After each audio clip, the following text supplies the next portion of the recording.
오늘은 좀 핸드폰을 꺼내서 문자를 보내는 게임으로 좀 시작을 하려고 하는데요. 핸드폰을 한번 다 꺼내 보시겠어요? 자신의 핸드폰을 꺼내 보시고 저에게 문자를 보내는 건데요. 남겨주시면 제 번호를 모르시는 분이 계실 것 같아서, 네, 010-263-5051, 저희 집 전화번호 63350, 인터넷 나가죠.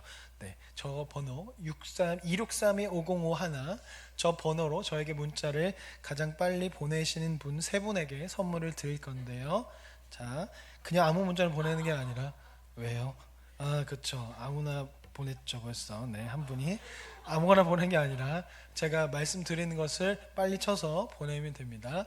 자, 문구는 사랑하고 축복합니다. 자, 시작. 저희의 세 분을 보내주신 게 드리겠습니다. 선물을. 네. 굉장히 빨리 보내셨는데 잠깐만요. 네. 이미 1등과 2등과 3등이 나왔지만 어쨌든, 네, 잘 안 터지는 분은 어쩔 수 없죠. 네. 여기에 잘 안 터지는 게 LG텔레콤 잘 안 터지더라고요. 어쩔 수 없죠. 네. 감사합니다. 지금 1등은 이인경 집사님, 2등이 김범수, 3등이 박종환 집사님, 이렇게 여기까지 하고, 나머지 안타깝게도 저희 아내가 4등입니다. 좀 안타깝지만 어쩔 수가 없습니다. 네, 감사합니다. 마지막 얘기해 드릴까요? 마지막으로, 네, 마지막, 원래 나영 선생님 마지막이었는데 이나영 선생님 마지막으로 카톡을, 문자를 보내라고 하는데 카톡을, 네, 보내셔서 감사합니다. 제가 언제 이렇게 문자를 받아보겠습니까? 연예인도 아니고 한 번에 이렇게 사랑한다는 말을 이렇게 받아보기가 살면서 쉽지 않을 것 같은데 어쨌든 감사합니다. 근데 우리가 이런 문자라는 것은 어떤 안부를 묻기도 하고 어떤 소식을 전할 때 문자를 보냅니다. 근데 원하지 않은 문자가 올 때가 있어요. 내가 원하지 않은 문자가 갑자기 계속 자고 있는데 오거나 수시로 오게 되면 굉장히 이렇게 좋지 않습니다. 아무리 좋은 문구라고 할지라도 그 문자가 원하지 않는 시간에 내가 원하지 않을 때 오게 되면 굉장히 귀찮아요. 왜 자꾸 문자를 보내는 거야? 라는 생각을 하게 되죠. 분명히 우리 생각해서 보내는 문자일 수도 있겠지만 굉장히 귀찮습니다. 그런 문자 중 하나가 뭐냐면 재난 문자예요. 분명히 우리를 돕기 위해서 보내는 것이 재난 문자거든요. 근데 굉장히 귀찮죠. 더우면 덥다고 문자가 오고, 바람이 불면 바람이 분다고 문자가 오고, 비가 많이 오면 비가 많이 온다고 그렇게 문자를 우리에게 보내서 우리를 걱정해 주지만 우리는 굉장히 귀찮고 나중 되면 보지도 않고 결국 알람도 꺼놔요. 왜 이런 걸 자꾸 보내는 거야? 라고 하면서 보지도 않습니다. 그런데 매년 여름마다 사고가 나요. 더위에 죽는다고, 물난리에 죽었다고, 태풍으로 사람이 죽었다는 그런 내용이 계속 나옵니다. 재난 문자를 계속 보냈지만 그것을 무시하고 귀찮아해서 결국 그것을 어겼다가 사고가 나는 거죠. 근데 성경에도 이와 비슷한 경우가 나오는데요. 하나님 말씀에 귀찮아하고 왜 계속 말하는 거야? 라고 생각하면서 듣지는 않는 경우가 있었어요. 분명히 위험하기 때문에 계속 그렇게 살면, 그렇게 하면 위험하니까, 죽을 수 있으니까 계속 말씀하시는데 그것을 듣지 않고 무시하는 상황이 나오는데 바로 이스라엘 백성들의 모습입니다. 이스라엘 백성들은 하나님께서 하시는 그 경고의 말씀, 심판의 말씀을 계속해서 무시했고 듣지를 않아요. 그러다 보니까 하나님께서 계속적으로 심판의 말씀을 하게 되시는 겁니다. 우리가 계속해서 이사야서 말씀을 나누고 있는데 이사야서 말씀 안에서도 계속 이 심판의 말씀이 나오게 됩니다. 그래서 교회에 처음 나오신 분들이 만약 다른 것을 펼치지 않고 이사야 말씀을 펼쳐서 내가 이사야 말씀을 읽겠다라고 한다면 굉장히 당황할 겁니다. 왜냐하면 이사야서는 처음 시작부터 배신했다, 등을 돌렸다라는 이야기가 계속 나오는 것으로 시작하거든요. 같이 한번 이사야서 1장 4절 5절을 쉬운 성경으로 한번 읽겠습니다. 천천히. 자, 시작. 죄를 지은 민족 이스라엘에게 재앙이 닥친다. 이 백성은 허물이 가득하다. 그들은 몹쓸 짓을 하는 자녀요 악으로 가득한 자식들이다.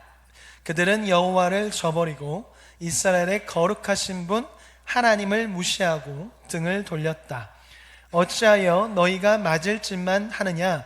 어찌하여 자꾸 하나님을 배반하느냐? 너희 머리는 상했고 마음도 병들었구나. 이런 내용들이 계속 나오는 거예요. 1장에만 나오는 것이 아니라 12장까지 계속 나와요.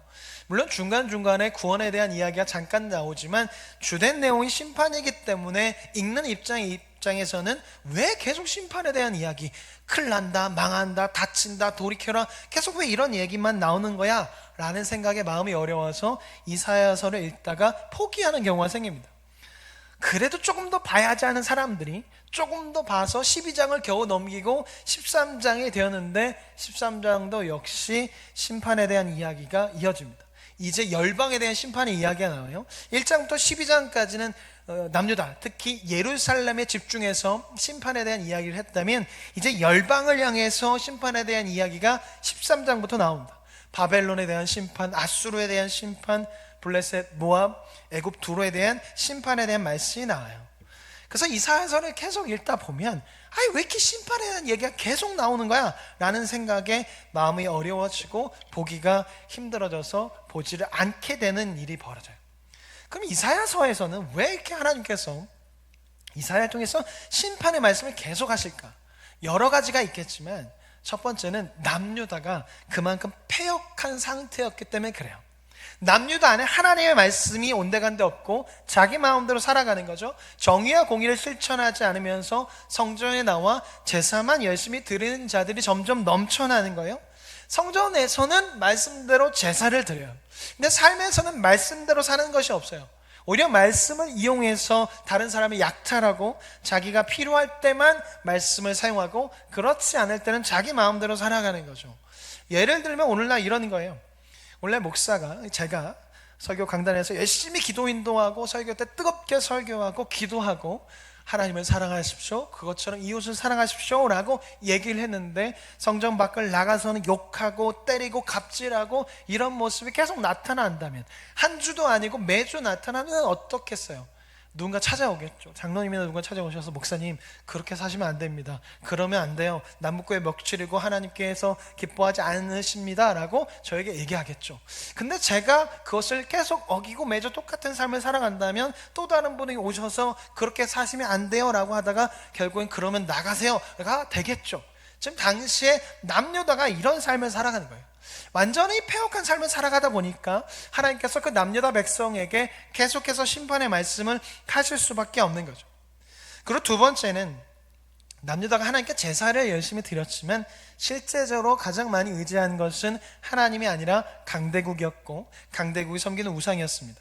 성전에 가서 제사를 열심히 드리지만 동시에 산당에 가서도 열심히 다른 우상에게 제사를 드리는 거예요. 그리고 강대국과 동맹을 맺어서 나라를 지키려고 하는 거죠. 유일신론의 남유다가 아니라 다신론의 남유다고, 하나님만 의지하는 것이 아니라 다른 것을 같이 의지하는 거죠. 진정한 구원이 하나님께 있는 것이 아니라 강대국에 있고 우상에 있다고 생각했습니다. 그래서 하나님께서는 이것을 알려주시기 위해서 심판에 대한 말씀을 계속 하시는 거예요. 너희가 지금 다른 것에 구원에 있다고 생각하고 다른 것을 의지하고 다른 나라를 의지하고 있는데 이 세상의 주권은 나에게 있고 심판과 구원의 주권도 나에게 있다. 모든 것이 나로부터 나왔고 모든 것이 나로 인해 돌아간다라는 것을 알게 하기 위해서 심판의 말씀을 계속 하시는 거죠. 남유다는 모든 것이 강대국 위에 돌아가고 그들이 구원의 주체인 것 같아서 강대국과 동맹을 맺으면서 자신을 지키려고 했어요. 아수르가 강한 것 같으면 아수르에게 붙고, 애굽이 강한 것 같으면 애굽에게 붙어서 의지하고, 바벨론이 강할 때면 바벨론 의지해서 그렇게 살아가는 거죠. 그래서 하나님께서 계속해서 남유다 백성들에게 말씀하시는 거예요. 나를 의지해라. 심판과 구원은 나에게 있다. 어떤 상황 속에서도 나의 구원은 이루어질 수 있다. 그러니 너의 모습을 돌아보고 나에게 와라. 내가 구원하겠다라고 말씀하시는 거죠. 아이를 키우다 보면 하나님께서 왜 이렇게 계속 말씀하시는지를 좀 알 수가 있어요. 아이들을 키우면서 가장 많이 하는 말 중에 하나가 뭐냐면 하지마, 그러면 안 돼, 하지 말라고 했지 라는 말을 많이 해요. 왜냐하면 아이들도 자기 생각이 있으니까 자기가 하고 싶은 대로 계속 할 거란 말이죠. 근데 부모가 볼 때는 그게 굉장히 위험한 일이 될 수 있고 그것이 남에게 해를 끼치는 행동이 될 수 있기 때문에 하지 말라는 말을 많이 합니다. 물론 생각해 보면 그 말을 많이 하는 사람은요, 본인이 어렸을 때 부모님께 그 말을 많이 들었어요. 자식이 괜히 자식이 아니거든요. 나랑 똑같이 생겼기 때문에 때문에, 똑같은 행동을 하기 때문에 내가 했던 행동을 그 아이도 똑같이 해서 내가 엄마 아빠한테 들었던 말을 그대로 자식에게 해요. 그래서 나오는 말이 있죠. 나중에 커서 너도 너랑 똑같은 자식을 낳아봐라, 그러면 알게 될 것이다 라는 그런 말을 하게 되는 겁니다. 근데 부모가 자식에게 하지마, 그러면 안 돼, 그러지 말라고 했지 라고 하는 이유는 아이들이 계속해서 부모가 한 말을 잊어버려요. 그래서 하지 말라고 했던 말을, 그 행동을 계속 하게 되는 거죠. 근데 부모는 그 행동이 위험하고 그 행동이 안 좋은 것을 아니까 계속해서 말할 수밖에 없는 거예요. 이번에 내가 휴가를 갔다 왔는데, 경포대를 갔다 왔는데 하루만 들어가고 나머지는 들어가지 말라고 그래서 그냥 멀리서 이렇게 쳐다만 봤어요. 파도가 엄청 심해서 도저히 들어갈 수 없어서 하루만 이제 구명조끼 꼭 입으라고 해서 입고 이제 하루만 경포대에서 놀고 나머지는 구경하고 내양에 가서 낚시를 했어요. 근데 낚시를 하면서 제가 가장 많이 했던 말이 뭐냐면 잡았다가 아니라 뒤로 와, 뒤로 와, 가지 말라고 했지, 그 말을 가장 많이 했습니다. 그러니까 왜냐하면 앞이 난간이 없는 바로 바다예요. 근데 계속 앞으로 가는 거예요. 점점 앞으로 가는 거죠. 말을 하면 잠깐 오는 것처럼 그렇게 행동하지만 1cm도 안 움직여요. 이렇게 뒤로 갔다가 다시 앞으로 오는 그런 행동을 계속 하는 거죠. 그래서 나중 되니까 이제 아예 말을 듣지 않아요. 옆에 아저씨도 저렇게 하고 있어, 아까 보니까 저기 있는 형도 앞으로 가던데 라고 그렇게 하면서 말을 듣지 않은 거죠. 그러니까 점점 목소리가 제 목소리가 커질 수밖에 없는 거고, 나중에는 이렇게 하면 난 낚시할 수 없어 라고 그렇게 심판의 말을 할 수밖에 없는 거죠. 분명히 위험하고 자칫하면 물에 빠져 큰일을 당할 것을 알기 때문에 계속해서 얘기한 거죠. 지금 하나님께서 심판의 말씀을 계속해서 하시는 이유가 여기 있어요. 남유다가 지금 죽음의 길을 가고 있고 위험의 길을 가고 있거든요. 그래서 하나님께서 계속 반복해서 말씀하시는 거예요. 심판의 말을 분명히 들었는데도 여전히 다른 나라를 의지하고 있고 다른 나라가 그렇게 살아가고 있으니까 우리도 괜찮은 거 아니에요 라고 생각하면서 그렇게 살아가니까 하나님께서 죽음의 상황이 오기 전에, 심판의 상황이 오기 전에 그것을 막기 위해서 반복해서 말씀하시는 거예요. 또 반복해서 말씀하셨는데도 듣지 않으니까 그 강도를 점점 높이시는 거죠. 돌이키게 하기 위해서, 위험의 길에서 멀어지게 하기 위해서 말이죠. 그리고 나오는 것이 이제 24장의 말씀이에요. 심판에 대한 이야기가 끝나고 나오는 것이 24장의 말씀인데, 이 24장의 말씀은 누구를 대상으로 하는 거냐면 이 하나님의 말씀을 듣고 난 후에 돌이킨 자, 그리고 힘들고 어려운 상황 가운데 계속해서 믿음을 지키며 살아가면서 버둥버둥 애쓰는 사람들을 향해서 하는 말이 24장부터 27장이에요. 소위 24장부터 27장은 이사야서 안에 있는 묵시라고 말합니다. 묵시라는 것은 소망을 가질 수 없는 가운데 힘들고 어렵고 믿음을 지키는 자들에게 소망을 주기 위해서 기록하는 것이 묵시입니다. 대표적인 것, 우리가 잘 알고 있는 것이 요한계시록이죠. 힘들고 어려운 삶을 살아가는 가운데, 로마와 유대인들의 핍박 가운데 믿음을 지키는 자들에게 소망을 주기 위해서 기록된 것이 요한계시록입니다. 그래서 묵시 안에는 그 악한 세력들의 심판받는 것, 그들이 심판받고 믿음을 지키며 돌이킨 자들이 받는 구원의 이야기가 나와요. 그래서 이사야서 24장의 내용을 보면 24장은 온 땅과 온 열방을 향한 심판이 나와요. 돌이키지 않은 사람들, 여전히 패역하고 하나님으로부터 멀어진 사람들, 하나님을 따르지 않은 사람들에 대한 심판의 이야기가 나오고, 25장은 이제 심판이 끝나고 그 믿음을 지켰고 돌이킨 자들에게 주어지는, 벌어지는 그런 일들, 사망이 사라지고 아픔과 고통이 사라질 것에 대한 이야기가 25장에 나옵니다. 그리고 26장부터는 이제 그것이 이루어진 그 날에 그 기쁨 가운데 부르게 될 노래가 이것이다 라고 하는 것이 바로 26장 1절부터의 내용인데, 1절 말씀을 같이 한번 읽어보겠습니다. 화면에 있습니다. 자, 시작.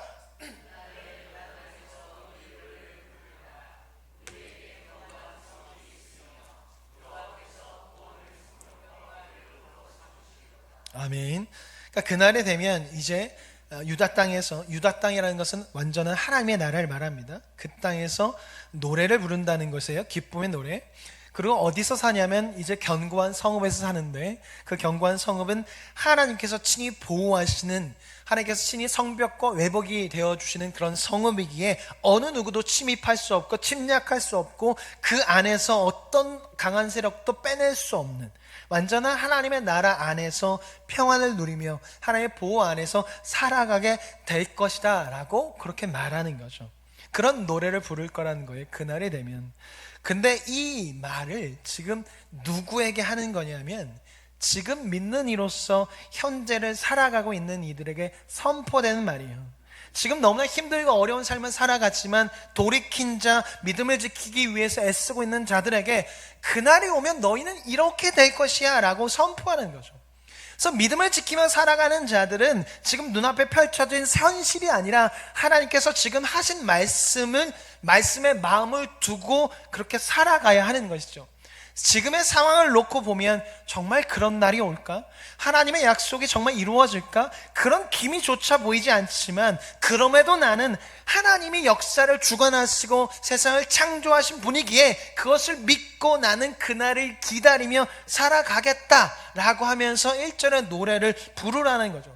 지금의 상황 앞이 보이지 않아요. 지금의 상황이 힘들어요. 하지만 하나님을 믿는 믿음 가지고 인내하며 견디며 그때가 되면 이 노래를 부를 것을 기대하면서 오늘도 나는 힘들지만 이 노래를 부르며 믿음으로 살아가겠다라고 하면서 살아갈 것을 말하는 것이 1절의 내용이라는 거죠. 믿음이란 현재를 사는 것도 있지만 과거를 보고 미래를 사는 것도 있습니다. 지금의 상황이 앞이 보이지 않아서 막막하지만 과거의 상황을 기억하면서 미래를 꿈꾸고 미래를 확신하는 것이 믿음이에요. 바라는 것들의 실상이 되는 거죠. 지금의 상황이 앞이 보이지 않고 어떻게 해야 할지도 모르겠고 답도 나오지 않는데 과거에 해결해 주신 그 하나님이 앞으로도 해결해 주실 것이고 인도해 주실 거라는 것을 믿고 앞으로 나아가는 것, 그것이 믿음입니다. 1절부터 나오는 노래는 바로 이런 믿음으로 부르는 거예요. 지금의 상황은 이 노래를 부를 만한 상황도 아니고 오히려 반대의 상황인 건데 이 노래를 부르면서 이겨내가는 거죠. 당시 남유다의 상황은 이런 노래를 부를 만한 상황이 아니에요. 외부의 침략으로 인해서 계속 위태위태해요. 왕과 신하들은 여전히 정신 못 차리고 자기 마음대로 살아가요. 믿음을 지키는 자는 계속 손해를 보면서 살아가고 있어요. 그런 상황 가운데 하나님께서 하셨던 말씀을 기억하고 하나님께서 과거에 역사하셨고 과거에 그런 악인들을 심판하셨던 것을 기억하면서 이 노래를 부르고 이 노래를 선포하는 거죠. 과거에 있었던 그 일들을 떠올리며 현재를 살고 미래를 기대하는 거예요. 과거에 역사하셨던 하나님이 현재 역사하시는 하나님이 되고 미래에 역사하실 하나님이 되는 겁니다. 그래서 지금은 보이지 않고 힘들지만 보이는 것으로 여기며 믿음의 고백을 하며 선포하며 나아가는 거죠. 주님께서 하셨습니다가 주님께서 하십니다가 되고 주님께서 하실 것입니다가 되는 것이죠. 그 고백을 하는 겁니다. 사랑하는 성도 여러분, 앞이 보이지 않아도 과거에 역사하신 하나님을 떠올리면서 계속 선포하십시오. 계속 부르시고 그 하나님을 찬양하십시오. 말씀 속에서 역사하셨던 하나님, 내 삶 속에 역사하신 그 하나님을 부르시고 찬양하십시오. 내 삶 속에 역사하신 하나님께서, 말씀 속에서 역사하셨던 그 하나님께서 지금의 내 삶 가운데 오셔서 역사하실 것이고 앞으로의 삶 가운데 오셔서 역사하실 겁니다. 책으로만 끝내지 않으실 거예요. 옛 이야기로만 끝내지 않으실 거예요. 오늘 우리의 이야기로 만들어 가실 겁니다. 우리의 구원 되신 그 주님의 이름을 부르시고 우리의 방패 되시며 구원자 되시는 주님의 이름을 부르십시오. 주님께서 구원하실 것입니다. 두 번째 3절에 보면 주께서 심지가 견고한 자를 평강하고 평강하도록 지키신다라고 말해요. 여기서 심지가 견고한 자에 대해서 좀 살펴보면 심지라는 말은 히브리어 예제르가 사용됐는데 사람의 생각, 마음의 방향, 목적, 의도, 의지, 계획이라는 뜻을 가지고 있고 그리고 견고한 자는 히브리어 사마크가 사용됐습니다. 의지하다, 기대다, 두다라는 뜻을 가지고 있어요. 넘겨주시면 그래서 심지가 견고한 자는 이런 거예요. 같이 읽어보겠습니다. 시작.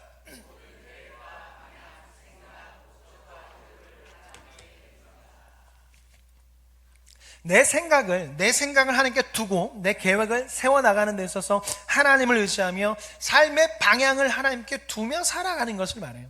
예를 들면 바다에서 파도를 타는 사람들이 있어요. 서핑하는 사람들. 개인적으로는 그걸 왜 하는지 잘 모르겠지만 목숨을 걸고 하는 거잖아요.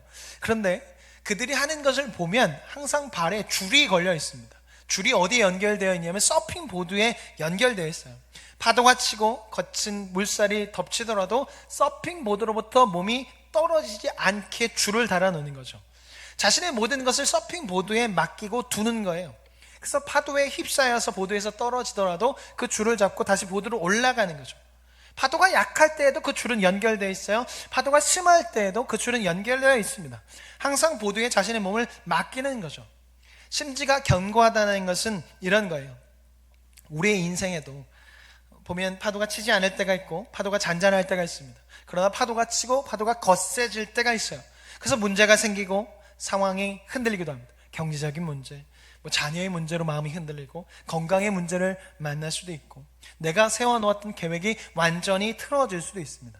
근데 그때 내 마음을 어디에 놓느냐가 중요한 거죠. 나는 하나님을 붙들겠습니다. 내 생각보다 하나님의 말씀을 붙들겠습니다. 내 계획이 틀어져도 하나님의 계획을 신뢰하겠습니다 라고 하는 거죠. 이렇게 자신의 마음을 하나님께 기대어 놓는 사람, 그 사람이 바로 심지가 견고한 자입니다. 심지어 견고한 자는 고집이 세고 자기 생각이 강한 것이 아니라 하나님을 향한 마음, 하나님을 의지하는 마음, 하나님을 잡고 있는 것이 센 거예요. 하나님의 말씀이 아니라면 가감히 내려놓을 수 있는 것, 상황이 그렇지 않더라도 주님의 말씀을 붙잡고 감사하는 것, 기뻐하는 것, 그것이 바로 심지가 견고한 것입니다. 그리고 그런 자에게 하나님께서 주시는 완전한 평강이 임하게 돼요. 세상에 줄 수 없는 완전한 평안이 임하게 됩니다. 위태한 상황 속에서도 주님께 마음을 두고 있기 때문에 감사할 수 있고 평안을 누릴 수가 있는 거죠. 상황에 마음을 두는 것이 아니라 하나님께 마음을 두고 있고 하나님을 의지하고 있기 때문에 상황과 상관없이 감사하며 평안을 누릴 수 있는 거죠. 의지하고 있는 대상이 견고한 하나님이시기 때문에 어떤 상황에서도 흔들릴 수가 없는 겁니다. 그분께서 성읍되어 주시기에 그 안에서 감사할 수 있고 주님을 신뢰함으로 그 안에서 참 평안을 누릴 수가 있는 겁니다.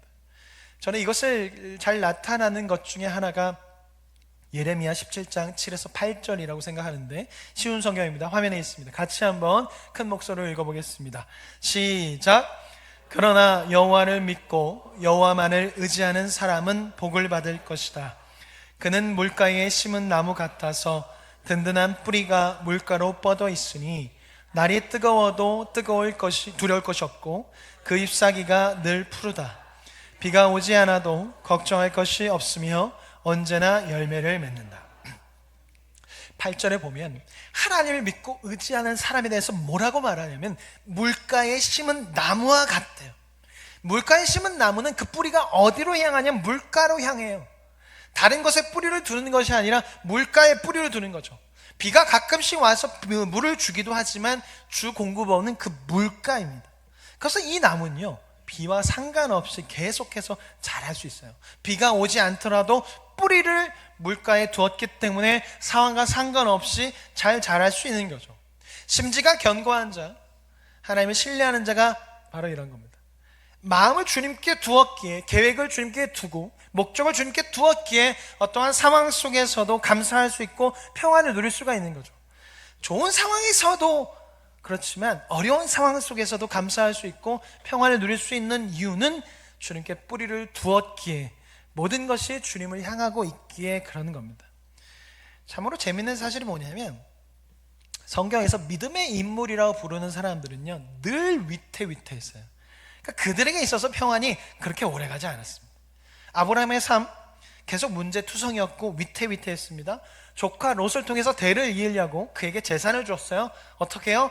롯이 재산을 들고 아브라함 곁을 떠납니다. 아내의 여종과 잠자리를 가져서 아들이 생겼지만 그 아들로 인해서 계속 집안에서 다툼이 끊이질 않는 거예요. 결국 그들이 나갑니다. 아들 이삭이 생겨요. 이삭을 죽여야 하는 상황이 펼쳐지게 되는 거죠. 모세 태어날 때부터 위태위태했습니다. 난지 3개월 만에 물속에 던져져야 하는 그런 일이 벌어졌고, 애굽에서 힘이 생겨서 왕궁에 살아가는데 갑자기 민족의 고발로 인해서 아무도 없는 광야로 도망쳐야 했습니다. 모든 것이 다 갖추어져 있던 왕궁에 살다가 아무것도 없는 광야에 사는 것 굉장히 쉽지 않고 불편했을 겁니다. 또는 애굽에서 이스라엘 백성들 탈출시키는 과정과 가나안 땅으로 가는 그 과정 속에서 이스라엘 백성들이 한 행동 보세요. 불평, 원망, 죽이겠다, 돌을 던지겠다, 떠나겠다, 계속 위태위태한 상황이 계속 펼쳐져서 모세를 힘들게 합니다. 다윗의 삶 뭐 다 아시다시피 괜찮아질만 하면 고난이 찾아오고 괜찮아질만 하면 고난이 찾아옵니다. 집에서 대우를 받지 못하고 있다가 사울이 불러서 왕궁으로 가요. 뭔가 될 만했는데 갑자기 사울이 창을 던져서 죽여버리려고 해요. 그래서 나는 광야로 가서 살겠다 했는데 사울이 거기까지 쫓아오게 되죠. 그래서 계속 도망치는, 계속 위태위태한 상황을 겪을 수밖에 없어요. 그러다 사울이 죽고 왕이 돼요. 어떻게 돼요? 자식이 사고를 쳐요. 그리고 자식에 의해서 왕궁에서 내쫓기는 일들이 벌어지죠. 그런데 이들 모두가 믿음의 사람이 될 수 있었던 것은 하나님께 마음을 두었고 하나님께 주시는 평안을 누렸기 때문에, 하나님께 마음을 두자 그 평안이 상황을 이겼고 환경을 이겼습니다. 그래서 아브라함이 하나님께서 어렵게 얻은 아들을 바치라고 해서 모리아 산을 갑니다. 그때 종이 아브라함에게 질문을 합니다. 그때 아브라함이 이렇게 대답해요. 창세기 22장 5절 말씀 화면에 있습니다. 같이 한번 읽어보겠습니다. 시작. 이에 아브라함이 종들에게 이르되 너희는 나귀와 함께 여기서 기다리라. 내가 아이와 함께 저기 가서 예배하고 우리가 너희에게로 돌아오리라 하고 돌아온다라고 말해요. 그래서 이것에 대해서 히브리서 11장 19절에서 이렇게 말합니다. 같이 읽겠습니다. 시작. 그가 하나님이 능히 이삭을 죽은 자 가운데서 다시 살리실 줄로 생각한지라. 비유컨대 그를 죽은 자 가운데서 도로 받은 것이니라. 아브라함은 상황에 마음을 두지 않고 하나님께 마음을 두었고 하나님의 말씀과 하나님의 성품에 의지해서 행동했어요. 그래서 그는 평안을 누릴 수 없고 위태위태할 수 있는 그런 상황 가운데 평안을 누리게 된 것이죠. 모세도 마찬가지입니다. 백성들의 계속되는 불평과 원망, 계속 돌로 쳐서 죽이겠다, 돌아가겠다 하는 그런 상황 가운데 모세가 상황에 마음을 두지 않고 하나님께 마음을 둡니다. 하나님의 말씀과 성품에 마음을 두어요. 그래서 백성들이 막 불평하고 있을 때 아주 홍해가 갈라지지 않았거든요. 그때 뭐라고 말하냐면 너희는 두려워하지 말고 가만히 서서 여호와께서 오늘 너희를 위하여 행하시는 구원을 보라 라고 말해요. 또한 히브리서 11장 27절에서 모세에 대해서 이렇게 말합니다. 화면에 있습니다. 같이 읽겠습니다. 시작.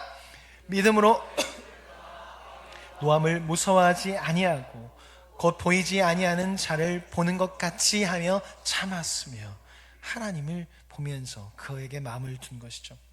다윗은 말할 필요가 없죠. 다윗은 늘 두려움과 어려운 상황 속에서 늘 주님을 의지했고 주님께 마음을 두며 살아가며 고백했죠. 여호와는 나의 목자시니 내게 부족함이 없으리로다. 하나님이여 내 마음이 확정되었고 내 마음이 확정되었사오니 내가 노래하고 내가 찬송하리이다 라고 고백했습니다. 사랑하는 성도 여러분, 믿음으로 사는 자는 마음을 다른 곳에 두는 것이 아니라 주님께 두는 자이고 계획과 의도와 목적을 다른 곳에 두는 것이 아니라 주님께 두는 자입니다. 주님께 두었기에 정욕대로 살 수 없고 주님께 두었기에 말씀대로 살고 평안을 누릴 수 있게 되는 거죠. 말씀을 좀 정리하면서 하나 이야기하고 좀 마치려고 하는데 말씀을 막 준비하면서 수요교대 때 나눴던 그 송경희 목사님의 간증이 떠올랐어요. 그 중에 감사라는 찬양을 만들게 된 배경에 대한 것을 좀 생각이 났는데요. 그런 이야기를 했어요. 이제 MC가 가수는 노래하는 가사 말대로 인생을 살아간다라고 하는데 혹시 찬양을 쓴 사람도 그러냐라고 했더니 찬양의 가사대로 살아가는 시간이 있다라고 말을 하면서 그 가사의 고백이 진짜 본인의 고백이 맞는지 하나님께서 검증하는 시간을 갖게 하신다라는 그런 얘기를 하시더라고요. 그러면서 감사라는 노래를 만들게 될 때 이 송경희 목사님이 많이 힘들었대요. 그러니까 이 송경희 목사님이 한국 교회 안에 감사에 대한 노래가 많이 없어서 좀 감사에 대한 노래 만들고 싶어 만들기 시작하다가 오늘날 너무나 힘든 일들이 한꺼번에 몰려왔대요. 그러니까 과도한 스케줄로 해서 목이 완전히 가서 목소리가 안 나왔다는 거예요. 이 과도한 스케줄이라는 건 다 하나님과 관련된 일이에요. 교회에서 특세 40일 해서 그것을 새벽에 인도하다 보니까 목이 풀리기 전에 계속 40일 동안 노래를 하고, 또 그것이 끝나면 이제 학교에 가서 자기 개인 공부를 해야 하고, 그리고 오후 저녁이 되면 이제 레슨을 해야 하는 그런 상황이니까 목을 계속 써야 하는 거예요. 그러다 목이 안 나와서 결국 수술을 할 수밖에 없는, 그래서 수술 날짜를 잡은 상황이에요. 노래를 만들고 노래하는 사람에게 수술한다는 것, 앞으로 노래를 하지 못할 수도 있는 상황이 찾아온 거죠. 근데 그런 상황 가운데 갑자기 둘째 아들이 폐렴에 걸려서 병원에 입원하게 됐대요.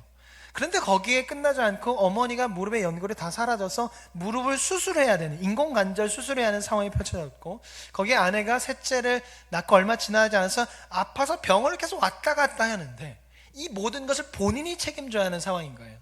본인도 지금 너무나 힘들고 지쳤고 낙마하고 있는데, 둘째 아들을 병원에 입원시키고 어머니 수술 날짜를 잡고 수술시켜야 하고, 아내가 지금 아파서 계속 병원을 왔다 갔다 하는 그런 상황인 거죠.